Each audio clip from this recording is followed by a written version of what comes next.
Delhi NCR में जानलेवा हद तक जा पहुंची जहरीली हवा सबसे ज्यादा उन इलाकों में रहने वाले लोगों के लिए खतरनाक है जहां बड़ी तादाद में निर्माण कार्य हो रहा है।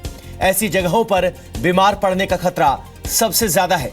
लेकिन हमारा मकसद आपको डराना नहीं, इससे निपटने के उपाय भी हम आपको इस रिपोर्ट में दिखाएंगे। हम आपको सबसे पहले एक तस्वीर दिखाते हैं। हम इस वक्त नोएडा एक्सटेंशन में हैं और नोएडा एक्सटेंशन की एक सोसाइटी जो आधी बन के तैयार है। कुछ हिस्सों में कंस्ट्रक्शन अभी चल रहा है, कुछ जो टावर्स हैं उसमें लोग आके बस चुके हैं। नीचे की तस्वीर देखिए, अभी कंस्ट्रक्शन नीचे चल रही है, लेकिन जिस टावर में हम खड़े हैं इस टावर में लोग रिहाइश बस गई है, लोग यहाँ आके रहना शुरू हो गए। और हालात देखिए उस कंस्ट्रक्शन की वजह से, जो कंस्ट्रक्शन मटेरियल है जिसमें सीमेंट है, जिसमें रेत है, जिसमें तमाम दूसरी चीज़ें हैं, उसके इस्तेमाल की वजह से जो एयर लॉक है, जो पूरा का पूरा वातावरण में एयर लॉक के हालात पैदा हुए हैं, उस एयर लॉक की वजह से वो तमाम धूल कण इस वक्त पूरे इस हिस्से को एक घने चादर की तरह उन्होंने इस पूरे हिस्से को अपने आगोश में ले लिया है।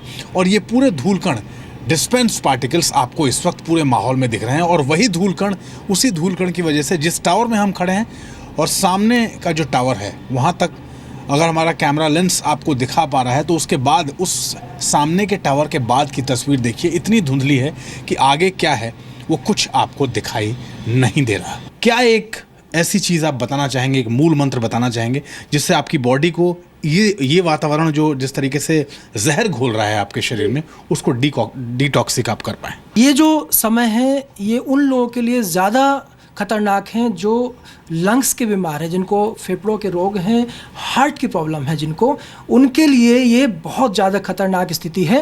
तो ऐसी स्थिति में हर व्यक्ति को, बीमार है या स्वस्थ है, दोनों ही तरह के व्यक्तियों को प्राणायाम का अभ्यास करना चाहिए।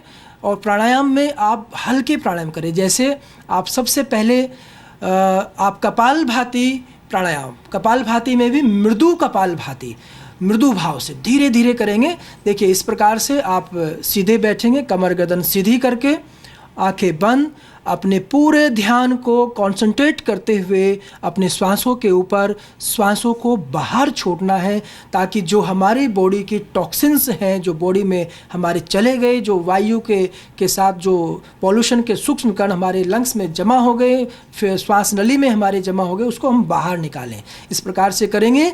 श्वासों को धीरे धीरे मृदु भाव से बाहर छोड़ें।